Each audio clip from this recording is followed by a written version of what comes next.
कादरी साहब, ये बड़ा क्लियर है कि जो माइनॉरिटीज हैं इन देशों की, उनको यहाँ पर आकर, क्योंकि उनका जो एक मूल स्रोत रहा वो भारत की धरती रही है, वो वापस आ रहे हैं यहाँ पर, वो एक तरह से यहाँ आश्रय चाहते हैं तो उनको दिया जाए, उसमें कोई दिक्कत है? इस पर तो हमने कितनी चर्चाएं कर ली हैं, अब तो लागू होने का समय है। देखिए मैडम, मैं ये नहीं कहता कि जो वहाँ पर परेशान हैं हम उनको हिंदुस्तान में आने नहीं देना चाहिए, मैं कभी ऐसी बात नहीं करूँगा। हाँ। लेकिन हमारे अपने देश के संविधान में ये बात क्लियर तौर पर लिखी गई है कि किसी भी धर्म के आधार पर कोई कानून आप नहीं बना सकते।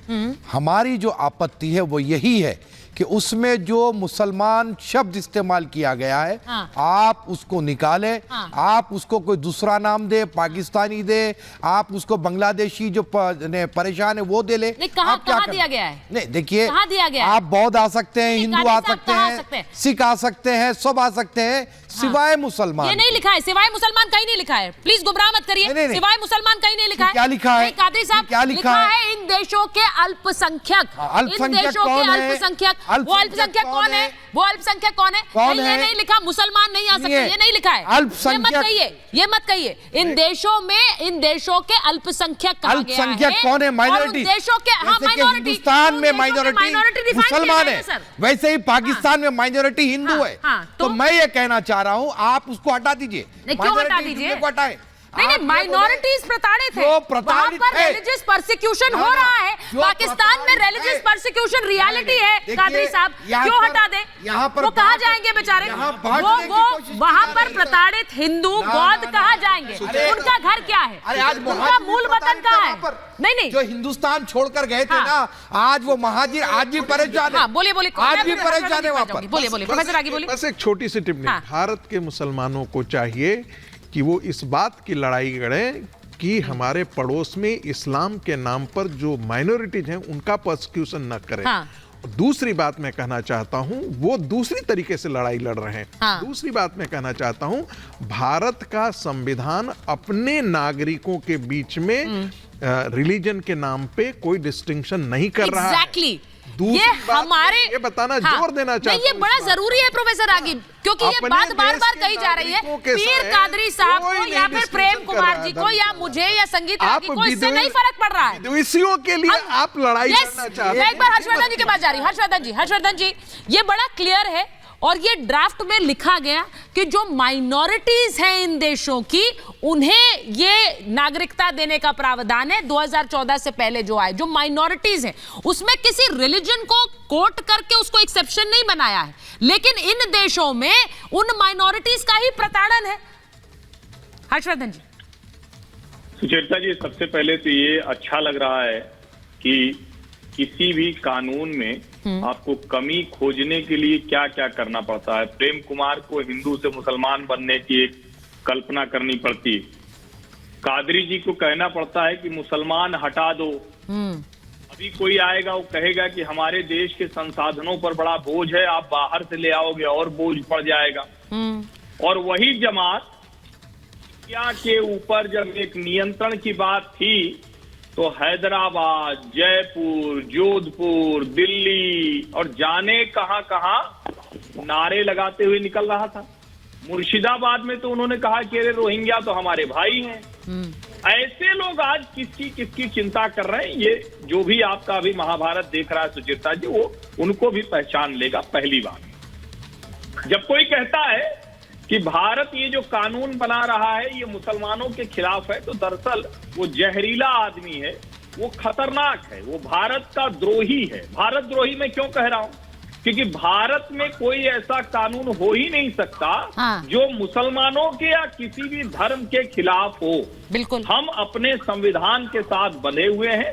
वो संविधान जिसमें हमारे संविधान निर्माताओं ने सेकुलरिज्म नहीं डाला, वो फ्रॉड सेकुलरिज्म इंदिरा जी ने घुसाया था। क्योंकि हिंदू होने का मतलब ही जिसको कहते हैं ना धर्म सापेक्ष, हर धर्म का सम्मान। और मुस्लिम तो यहाँ 20-22% है की भाषा, लेकिन फिर भी उनको अल्पसंख्यक कहते हैं। हम तो कतई नहीं चाहेंगे, किसी स्थिति में नहीं चाहेंगे कि कोई हमारे कादरी जी को कहे आपको कि उनकी ये भाषा अच्छी लग रही है कि नहीं लग रही है? हम तो उनको बराबर आप का जिन्ना मानते की हैं। भाषा कह रहे हैं, जिन्ना की भाषा कह रहे हैं, जिन्ना की तस्वीरें लगाने का तो समर्थन करते हैं आप, तो फिर आपको अच्छी लग रही होगी उनकी भाषा, अच्छी लग रही होगी उनकी भाषा। इस्लामिक हाँ। राष्ट्र पाकिस्तान कंप्लीट कर ले, यही कंप्लीट कर ले वो एक बार। बात कर फिर ले। मेरे को जवाब साहब के पास जाना है। कुछ होता ही नहीं। ठीक है, एक बार से कंप्लीट। देखिए मैं बस एक चीज आप लोगों से अनुरोध कर रही हूँ, एक चीज अनुरोध कर रही हूँ प्रेम कुमार जी, एक अनुरोध कर रही हूँ, आप लोग सब बहुत वरिष्ठ हैं, एक एक करके बोलते हैं तो बात समझ आएगी। कंप्लीट कर लीजिए हर्षवर्धन जी, उसके बाद वापस आ रहे हैं। मैं तो प्रेम कुमार जी के बीच में क्या किसी के बीच में न बोलता हूं न बोलूंगा, हाँ और कादरी जी और जवाद भी नहीं बोले, लेकिन पीड़ा में जो स्यूडो सेकुलर्स होते हैं ना, जिसको मैं कहता हूं कि इस देश में फ्रॉड सेकुलरिज्म की बीमारी लग गई, उससे पीड़ित लोग जरूर बीच में बोल पड़ेंगे। और सुचेता जी, मैं फिर से कह रहा हूं, अभी भी इस देश में पाकिस्तान से आए हुए मुसलमानों को नागरिकता दी गई, लेकिन अगर ये कहा जाएगा कि धर्म के आधार पर उत्पीड़न हो रहा है तो मुसलमान को नागरिकता नहीं दी जाएगी। अगर इस्लाम के नाम पर, मुसलमान के नाम पर पाकिस्तान बनाया, हिंदुस्तान से काटकर, उससे बांग्लादेश बना, और वहां से भी मुसलमान को ही आना था, तो हिंदुस्तान छोड़कर क्यों गए? और महात्मा गांधी ने कहा था कि इस देश का हिंदू जब चाहे तब इस देश में उसी तरह से वापस आ सकता है, उसका सम्मान होना चाहिए। ये जो बात हर्षवर्धन जी कह रहे हैं, ये जो बात हर्षवर्धन जी कह रहे हैं जवाद साहब, उन्होंने कहा कि धर्म के आधार पर बंटवारा हुआ था, तब जाकर पाकिस्तान बना है। तो फिर पाकिस्तान में भी मुसलमान प्रताड़ित है, तो ये पाकिस्तान में हो क्या रहा है? और उन्होंने कहा अल्पसंख्यकों की बात है ना, वहां से आ रहे हैं। आप कैसे अफेक्टेड है जवाद साहब? आपको क्या दुख होगा अगर सीएए आ रहा है, किसी का भला हो रहा है? सुचाता, राहत इंदौरी साहब का एक बड़ा मशहूर शेर है कि झूठों ने झूठों से कहा है सच बोलो, झूठों ने झूठों से कहा है सच बोलो, सरकारी ऐलान हुआ है सच बोलो। और पार्टी के अंदर झूठों की एक मंडी है, पार्टी के दरवाजे पे लिखा है सच बोलो। तो आप, ये भारतीय जनता पार्टी की असलियत है, सच्चाई है। आप सच बोल गृह मंत्री साहब, माननीय प्रधानमंत्री साहब जनता के बीच आकर दनादन झूठ बोलते, दनादन झूठ बोलते, और बेतकल्लुफ होकर के झूठ बोलते, और उनकी पैरवी करने के लिए झूठे लोग जो है वो दिन रात दनादन कुछ ना कुछ बोलते रहते। अच्छा देखिए ये झूठा, ये सच्चाई, कौन अच्छा कौन बेकार, ये सब बातें नहीं करेंगे हम बात करेंगे मुद्दे की। मुझे आपसे पूछना है, सीएए आ रहा है तो सैयद जवाद को कोई दिक्कत, उससे कोई आपको दिक्कत होगी? बतौर एक भारतीय मुसलमान आपको तो कोई दिक्कत नहीं है, बहुत बड़ी दिक्कत। बतौर एक भारतीय हिंदू मुझे तो कोई दिक्कत नहीं है। जुड़े हुए हम और आप संविधान विरोधी लोग इस देश के अंदर संविधान से नहीं चलना चाहते। कैसे है संविधान का विरोध ये? दूसरी बात कह रहा हूँ आपसे, सुनिए, गैर संवैधानिक तरीके से नहीं बताइए, वो एक्सप्लेन कर दीजिए जरा कि संविधान के खिलाफ है, एक्सप्लेन कर दीजिए जरा, संविधान के खिलाफ कैसे है? इस देश को हिंदू राष्ट्र बनाने की कोशिश करने वाले लोग कभी जिंदगी में कामयाब नहीं होंगे। ये देश सेकुलर मुल्क है। सीएए लाने का हिंदू राष्ट्र से कोई लेना देना नहीं है, सीएए का हिंदू राष्ट्र से कोई लेना देना नहीं है।